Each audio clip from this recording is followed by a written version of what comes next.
My name, for those who don't know me, I'm Claudia Cohn. I'm medical director of the Blood Bank Lab, and it is my pleasure to introduce Dr. George Hauser today.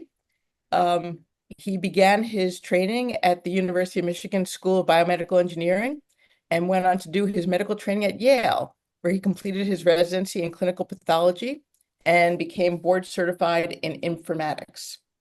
His work includes integrating quantitative decision-making into medicine, most notably with contributions to MD Calc, where he's contributed calculators for optimizing blood transfusion. I got to know George thanks to his work on the Alloantibody Exchange, which is attempting to link blood bank computer systems with patient information on red blood cell alloimmunization, which should reduce delayed hemolytic transfusion reactions by allowing blood banks across the United States to know if a new patient comes in, if they have a history of red blood cell antibodies from another hospital. With that, take it away, George. Great. Thanks, Claudia. Appreciate the introduction. Thanks everyone for coming today. So I'm like the guy who basically got the phone call to do this. This wasn't my idea. This was actually been in the literature for quite a while. The idea has been around for probably 20 years, and there's at least a dozen papers on the topic.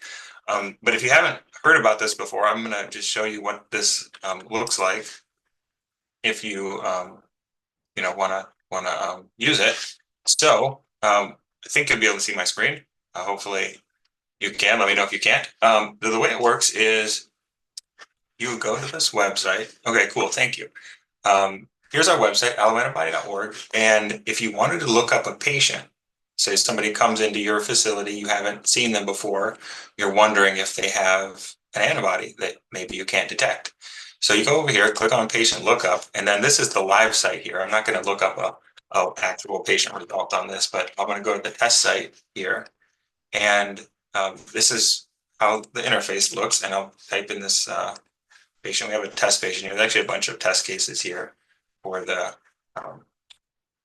demo site. But in any case, I'll show you how it works by typing in the name and date of birth, and it'll show which matches are available, and then it'll display their history. And if you're in Minnesota, this could be from people in New York. It could be from people in California, Kentucky, Alabama. We have data from 8 states, and there's people that move all over the place. So you'll see the ABORH type here. We have antibodies in here, and then we have antigens. This person has sort of an extensive phenotype here. And that's it. It's pretty simple in terms of the interface here. And if you notice up here in the corner, this is the authentication. This all works by single sign-on. You see when I clicked on this, it actually just authenticated me already because I had already been in here this morning. So that's basically the introduction, if you haven't seen that before. But we're trying to improve on it in a couple of other ways. And one of the ways is just making it easier and simple for people to use. So I did a little demonstration last night, and basically I called the blood bank, your blood bank, at say 11 o'clock, and I tried to see if I could get the person working on the bench to get access to our system, our test system, through the authentication mechanism. So I'll show you how that went, and you can hopefully get an appreciation for how easy some of these steps are. So this was I took a screenshot of my phone here. Okay, so this is the call that I made to your blood bank, and then this is what time I made it, and it took 6 minutes. 6 minutes, half of it was me explaining why I was calling them. But after they got the idea, they helped me out by basically accepting a message that Microsoft had sent them to allow them to have access. And then they were able to look up patients in our test site. So this is the workflow for getting folks online. And this is like where we really are at the moment, is trying to get more and more people to be able to use it. I don't know the exact numbers, but I think we have something like 400 or 500 users. Those are people in blood banks who look up patients and have the ability to look up patients.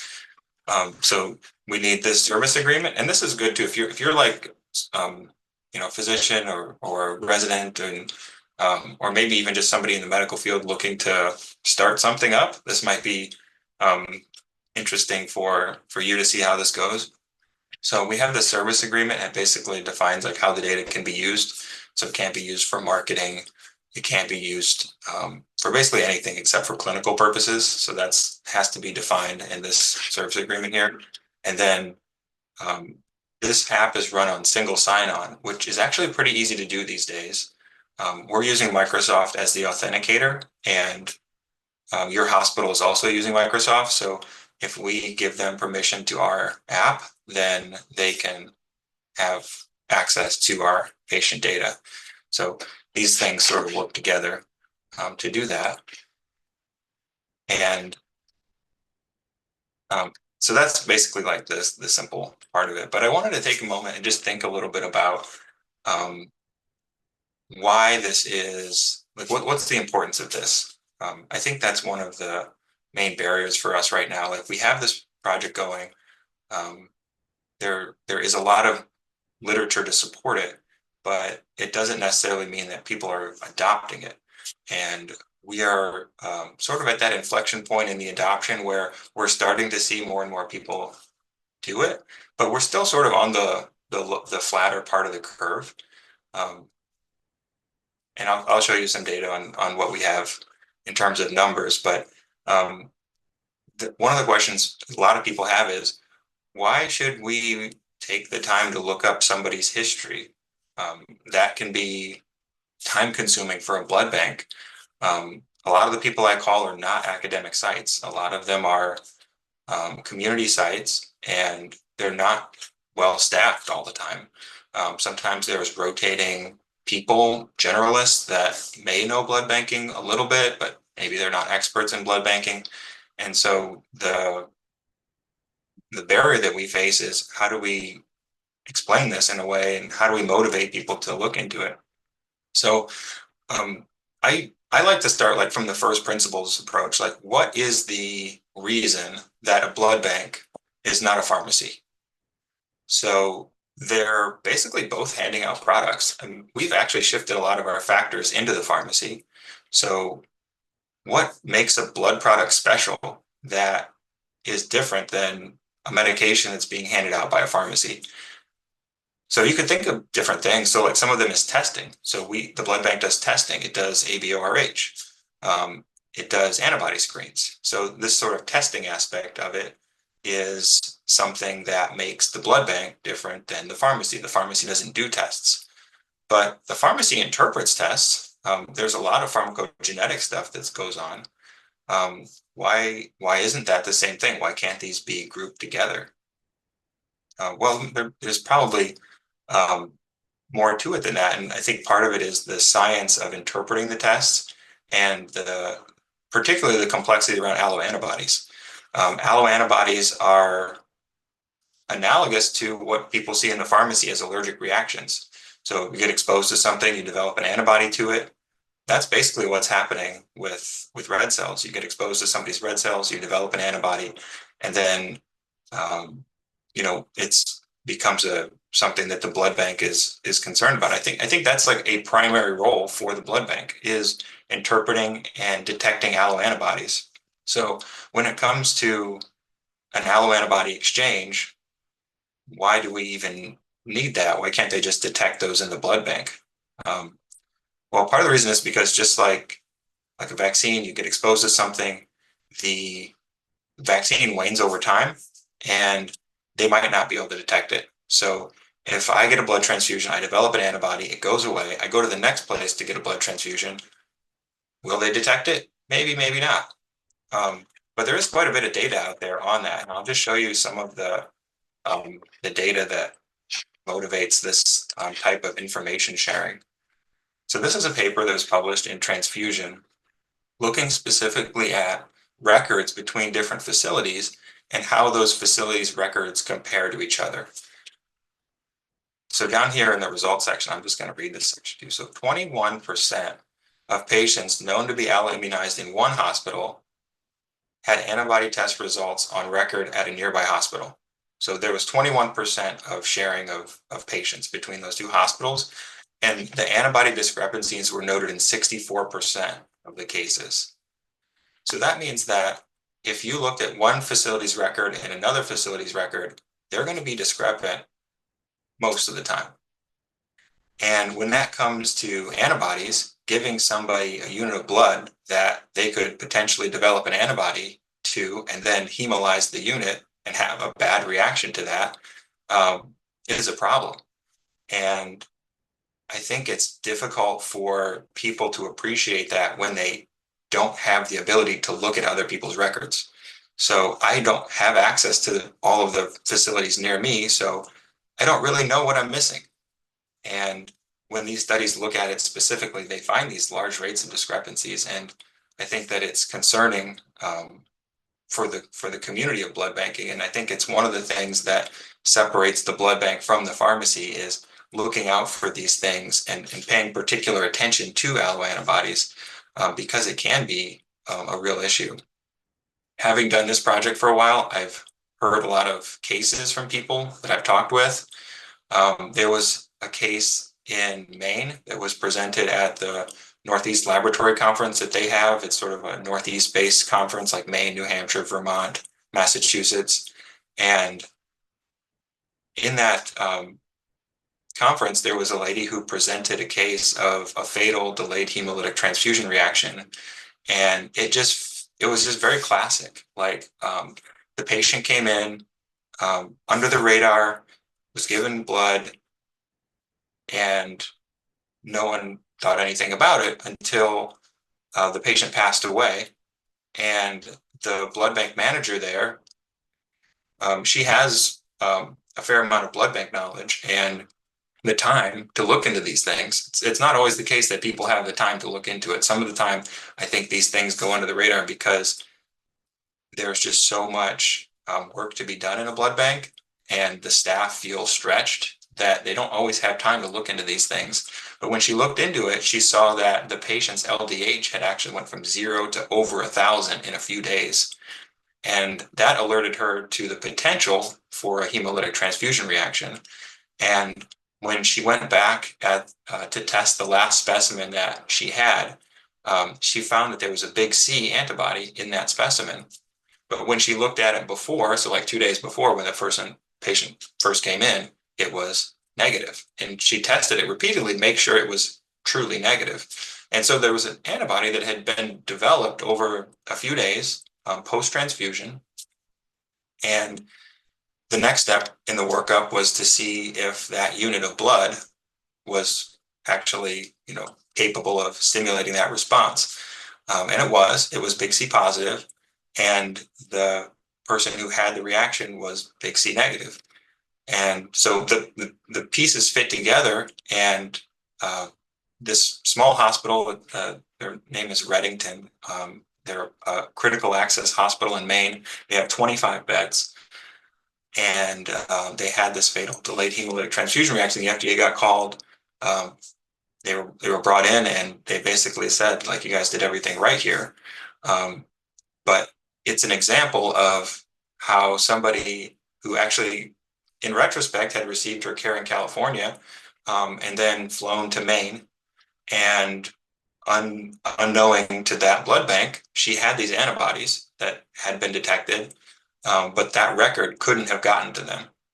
There's really no way for a blood bank to realistically look up histories for patients at this point in time. That's what we're trying to do, but it doesn't exist nationwide yet. And so those are the kind of situations that are preventable with the right technology, but also, as I'll show you during the rest of this, there are barriers to people adopting it. I will say, though, that of the barriers that we have, getting the paperwork signed is one of them. And their legal department signed the paperwork in less than 24 hours.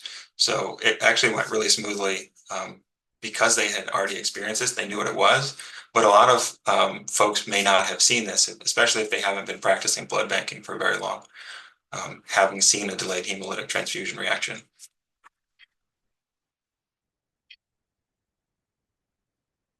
So these types of antibody sharing databases have existed in other countries and even in localized areas in the US for a while.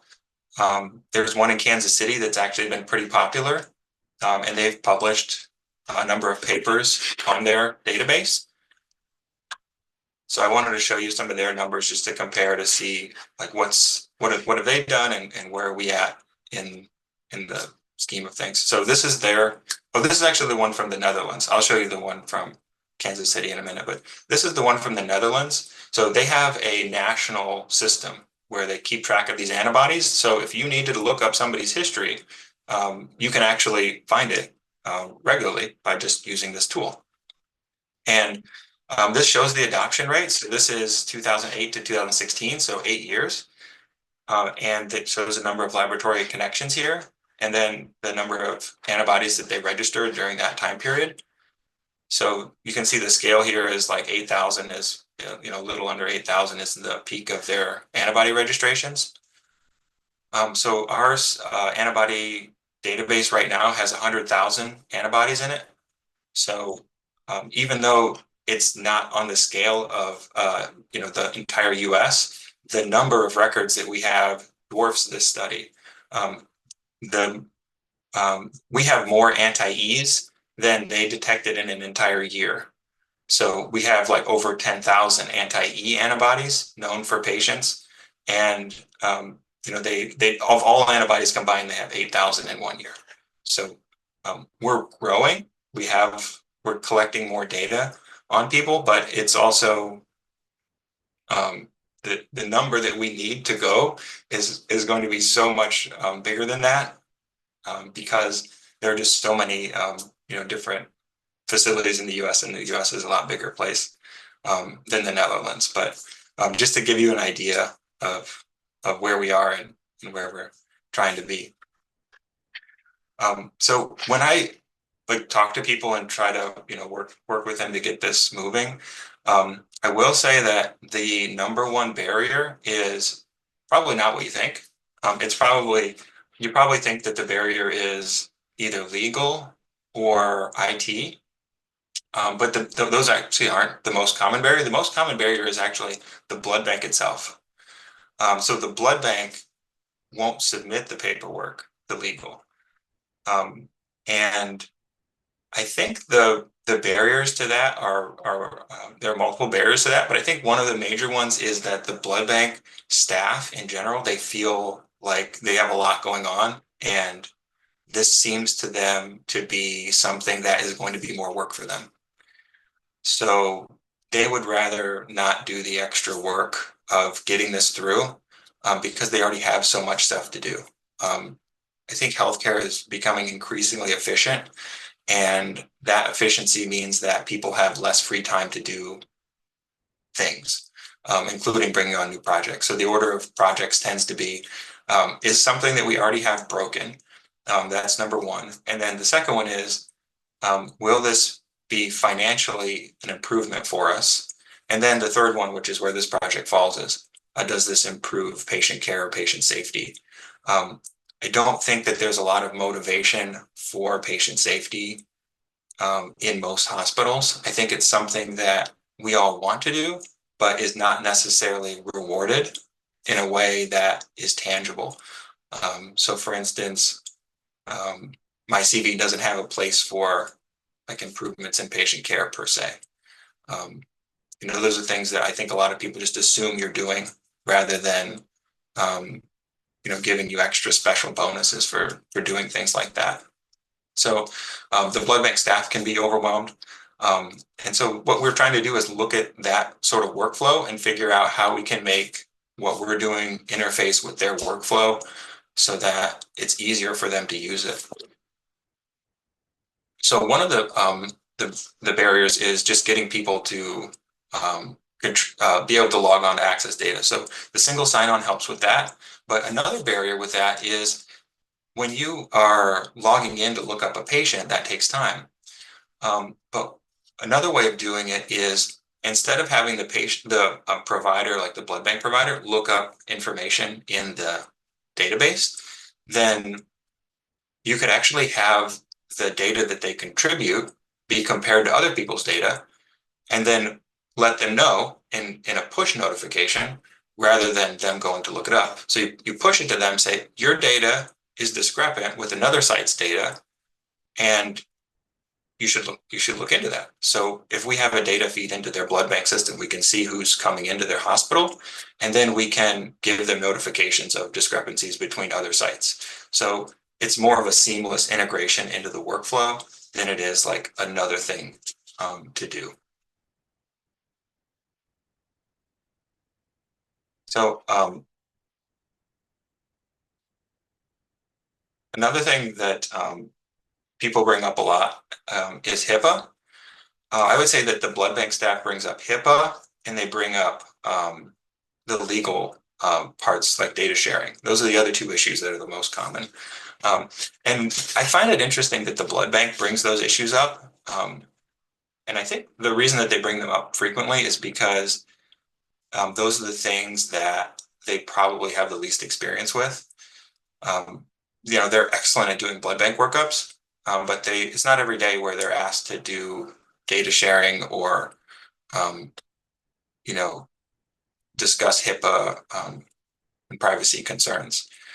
So for the HIPAA, one of the things that I found interesting about looking into this project was that the data we collect for the Alloantibody Exchange, I'm thinking things like patient's name, date of birth, information to identify them. But the medical data we collect, the alloantibodies, antigens, those types of things, they're very similar to what blood centers collect. So if you go to donate blood, like I donate blood at our local blood donor facility, and they'll give me a card and it'll have like my name on it and it'll have my blood type on it. And now they do it through an app too. So basically the same information, but in an app. The medical data that we collect is essentially equivalent to what they're collecting at these donor facilities. They're basically, blood type. Many of the donor facilities now will actually phenotype a patient. So if they wanted to find a special unit of blood, they'll know who has been phenotyped, who has what unit, so they can get units from that patient. And that's basically what we're collecting. And they also do antibody screens. They may just do detected, non-detected. They might not identify the actual antibody, but they do antibody screens.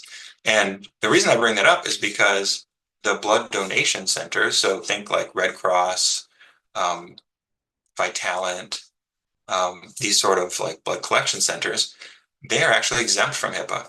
So while many people are worried about HIPAA, the majority of the medical data that we collect would be HIPAA exempt if it were collected by a blood donation facility.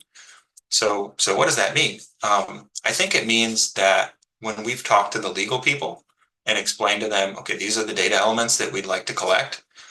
And, oh, by the way, these elements are actually exempt from HIPAA if you're collecting them in a blood donation facility and not a hospital. It helps them to feel like, oh, these are actually low risk medical data. This isn't as high risk as some of the other stuff that could be collected, which we don't collect. So it helps to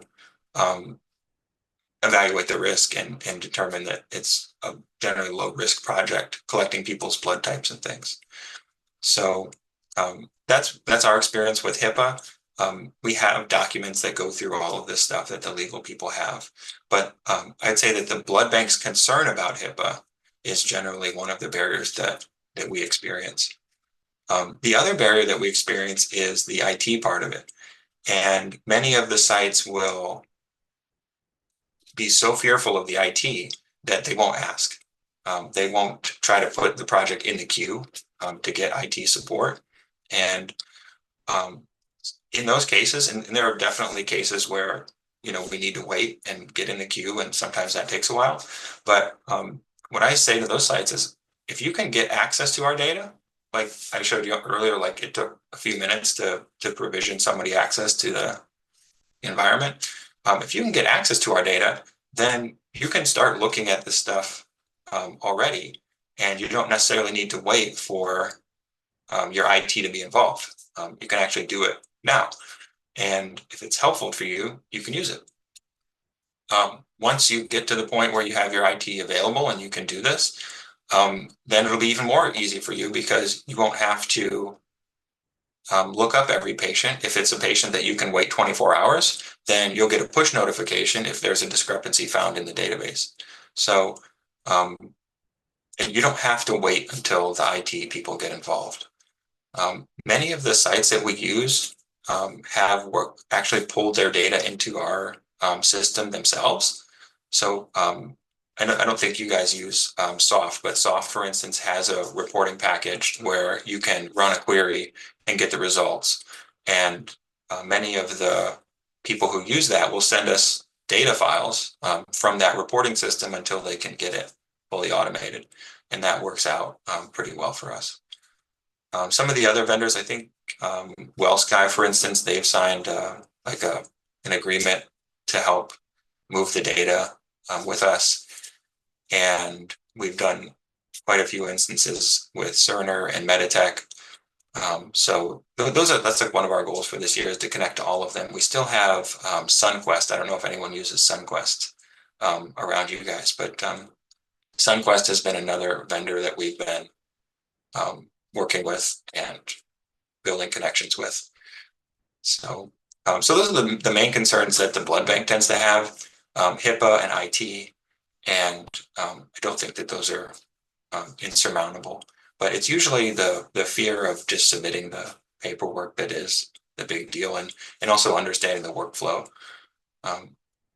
In case I didn't mention it explicitly, we don't do manual data entry.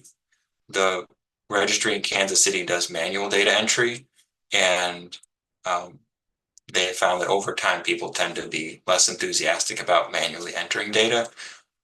All of the data that we have, and we have about 1.2 million patients, all of that comes from automated data feeds. So for the blood bank's point of view, they don't need to enter into the data. But anyway, I think you guys probably have questions, and I don't want to just talk the whole time. I'd rather this be like a bit interactive. So I have a lot of slides from answering questions in the past, but I'm interested in what kind of questions you guys might have about this. What kind of feedback that you think would be important for moving this project forward. Yeah, great. Thank you so much. John, do you want to go ahead? Yeah, George, thank you very much. I happen to have been in transfusion medicine for a long time, and about 35 years ago, when I was running the blood bank at the Safety Net Hospital in Minneapolis, we detected an anti-JKA in a woman. And at that time, we gave them cards when we detected the antibody, so they would have the card if they went to another facility. Less than a year after that, I heard that she had gone to the facility just right across the Mississippi River from us and was sick, got some transfusions, and ended up with a terrible delayed transfusion reaction due to anti-JKA. This case still sticks with me for obvious reasons. I see no reason why that should have happened and this was 35 years ago, and it shouldn't have happened then. It clearly shouldn't be happening now. But one thing I want to ask you further than that is, for about 30 years, I've been working on trying to improve our entire healthcare system. And I see absolutely no reason why we don't have a lot more big national databases for all kinds of health issues. Many of as you pointed out with your Netherlands experience, many other countries do have databases, and those are the countries that have better healthcare systems than we do. Would you comment on that? Yeah, it's insane. right? Like it's totally insane. Let me just show you like some of the, let me show you this slide here. So I know people will always bring up different issues, but one of the ones that people bring up is cost. And let me show you. So this is the one in Kansas City, the registry in Kansas City, and these were the costs that they had to develop their antibody database at a regional level. So, I mean, we're all talking about inflation in the news and stuff like that. So you'd think the numbers would be higher to be able to do this today. Like this is 2010 here, you know, we're 15 years beyond this. I can tell you right now, 1.2 million patients in our database, we have used half of this. It's cost us half of this to set this up. The barriers here are not financial. The barriers are personal. You know, this is no longer a technical challenge. Yeah. This is a human social challenge, and the motivation has to come from the people who see these types of cases. Like the case that you mentioned is totally preventable with a couple of electrons, you know, and unless we're making strides to do this, it's not going to happen. It's not something that is in the financial interests of most of these places to do. It has to come from people who care about it, and we've seen the same thing in our blood bank where somebody has received blood that they have had a delayed hemolytic transfusion reaction to, and that was the motivating factor for us working on this. It just seems so obvious, and I mean the resources are so minimal to be able to do this that we should I hope all be working towards that in blood banking as a use case, but also nationally for all the other records that are available. Jed, yeah, I got your hand up. Yeah, a question and a comment. So I have the honor of taking over the wonderful hospital that John led. And John, we still hand out those cards, and I still don't think they do much good. But there are more Somali emigres in the Twin Cities than there are in any city outside of Mogadishu. Right. And therefore, at last count, there were over 136 Mohammeds. And courtesy of our registration department, since birthdays are not that big a deal, apparently in Somalia, and many patients actually have no idea what their birthday is, it gave them January 1st, 1900. Now they're at least trying to estimate vaguely to the decade that they live. But the bottom line is there are dozens of people with identical names and identical birthdays. How do you deal with that on the registry? Right. Yeah, hey Jed, I remember you bringing this up before, and I think that it's a great question. It's something that health information exchanges have to deal with. I wish that we had a national health information identifier. There was a pause on funding on that, like you couldn't actually do research on that topic for a period of time, for whatever reason. Now you can. Whether that will lead to identifiers, I don't know. It's a broader question, I think, than just in the exchange. We do see name collisions in the exchange. They don't happen that frequently right now with the data that we have. The 1.2 million people that we have tends not to be enough to create a whole lot of confusion around names. But I hope that they figure that out for you, because that seems really difficult to provide medical care if everyone has the same name. Yep. But hopefully they have some way of sorting that out. And we adopt whatever the health system does. So if the health system is able to disambiguate them by some means, then that data flow will generally flow into our system and go from there. I don't know, 1, 2, 3, 4, 5. There's no shortage of numbers, I guess, but. Yeah. So in fact, what we do is so many of we're a level one, we're the largest level one trauma centers. So we actually give people a different armband, and they are transfused according to the armband, which is great in the acute setting. It just doesn't let you to compare to prior admissions. The second question is One Blood has been had a cyber attack. New York Blood Center had a cyber attack January 26th. I still can't access anything remotely because when something bad IT happens, IT responds by closing all the doors and not letting anyone in. So with increasing hospital-based cyber attacks, do you see even more challenges in getting hospitals to agree to have an open door? I think that one thing that medicine's really good at is coming up with reasons not to do something. I think the harder thing to do is to balance cost and benefits and do that in a way that makes sense. Overall, I think the benefit of having an exchange outweighs the risk of data leakage or data being stolen.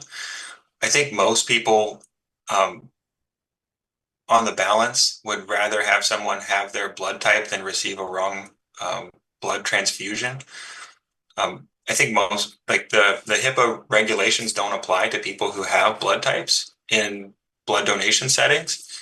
So I think that the risk is generally low and they're never going to go away. People are always going to be trying to get data for various purposes from nefarious means. But I don't think that means that we should put a halt to data sharing for this or for anything. I think that you have to be smart about it and do it the right way. And the hospital IT staff, they know how to evaluate these types of things. When we go through them to get this started, they will give us a whole lot of questions. We've received, some of the institute staff, over 100 questions that we have to fill out by hand to get this off the ground. And we do accreditation just like a blood bank would do accreditation. We do accreditation for cybersecurity and those types of, not just cyber, but physical security, social engineering security, and we do audit logs and all kinds of different stuff that would probably out of the scope of this conversation. But yeah, there is increasingly an infrastructure around how to build safe applications and to evaluate them against threats. But great questions. Thank you so much. And one more depressing anecdote. I'm also Kansas City, and the hard work behind that, as you mentioned, all the manual entry, was one Shay Jones, who actually since moved over to KU because there was sort of no place to go up in the reference lab at KC. And so it's been pulling teeth to get the same level of enthusiasm. So I think you have an excellent point that anything that can do automatic extraction has to be more sustainable than person-dependent manual entry. Right. Thanks for your comments. I appreciate that. And thank you for supporting the project. I know we've met a few times. Claudia, go ahead. Yeah, George, thanks for giving this presentation today. I think it's a really important project, as you know. I want to ask a question and give a comment. The comment first is George is too polite to mention what the federal government has done to try and help the Alloantibody Exchange get off the ground. We actually got a grant from the Department of Health and Human Services to help George. I don't remember how much it was. It wasn't that much money, but it immediately became fodder for DOJ because they hired a consultant to look up the history of why alloantibody exchanges haven't worked in the past. Because as George alluded to, we have one in Kansas City, but there have been multiple attempts to launch an alloantibody exchange over the years, and all of them have failed, usually, well, for various reasons that the Department of Health and Human Services has been spending 2 years looking at. One thing that they have done, though, that might help is there is a department in the US government that decides which text fields should be maintained and pulled for healthcare measures. And every year new fields are added.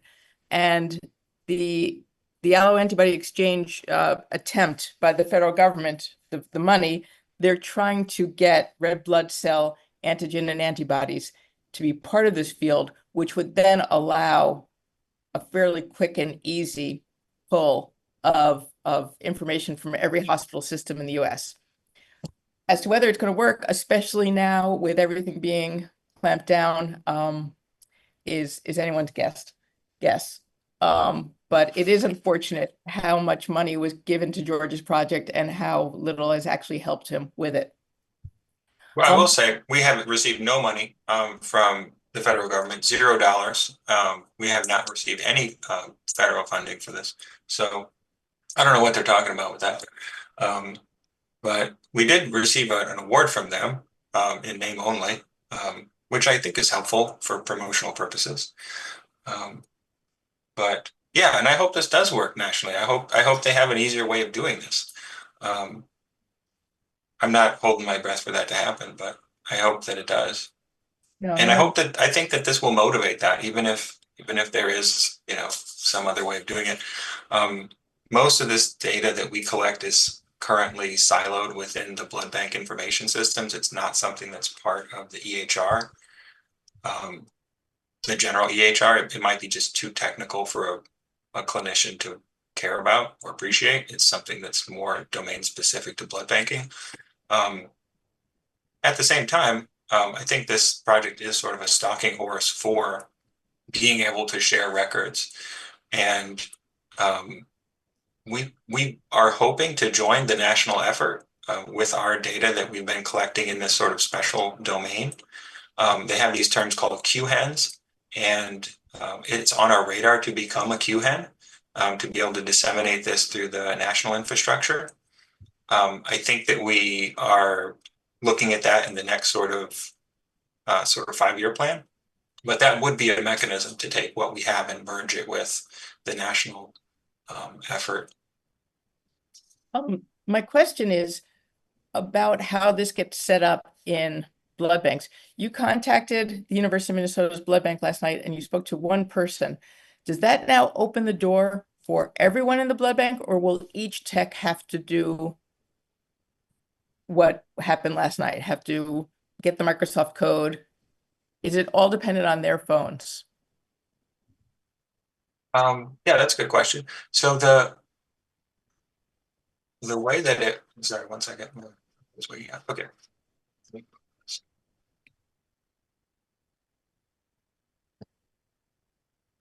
I need a white background so my face isn't dark. Okay. Yeah, no, it's actually super easy. So basically what happens is we need to have some legal agreement in place before we can give access to the data that other people have contributed. So once we have that document, then we would receive a list of emails from you. Depends on how big your blood bank is. Some people will give us 100 names. Some people will give us 20 names. Depends on, like, a lot of it. We just did University of Michigan. They have their data in the exchange now, and they gave us their attendings emails as well. So depending on what kind of scope you want to do. But that's all we need. As soon as you give us the emails, we give them access and you're good to go. You can log in. That's it. And it takes, a few minutes. So yeah, everyone in the blood bank will need to accept the terms of use when that comes up, just like you sort of do in the EHR when it says, you'll not use this for nefarious purposes. But other than that, you're good to go. Thanks, George. George knows that I have an email from him where I'm supposed to have done this quite a while ago and haven't gotten to it. So I'm one of those many people he's referred to as the largest barrier in getting this done. But it'll have no fault on you. Thanks. I'm just glad it did work, because I was curious about whether it was specific to your email or whether it was specific to the blood bank. So that's why I made that distinction. But Claudia, I can't let this time pass. I really appreciate what you just said. And I just want to say that one of the big problems that we have right now in healthcare as a whole in the United States is that we cannot get enough physicians to really get involved and work on this. And it is responsibility of all physicians to be involved in trying to improve the system that to a large extent is blocked by the federal government right now. And this is something that we as physicians have to do. I have been working on this for 25 years, and I have a terrible time getting physicians to commit to doing anything for this. I just have to throw that in. Sorry. No, I totally agree with that. You know, the incentives are not aligned for improving patient safety. No. It's not the focus right now. The focus tends to be more efficiency and financial rationales, from what I see. And I talked to a lot of blood banks. Probably I didn't count. I should have counted. I probably have 1,000 communications between different blood banks in the U.S. Are there any other questions? If not, thanks again, George, for taking the time to present this. I hope that University of Minnesota mHealth Fairview can join the Alloantibody Exchange. Take care. Thank you so much.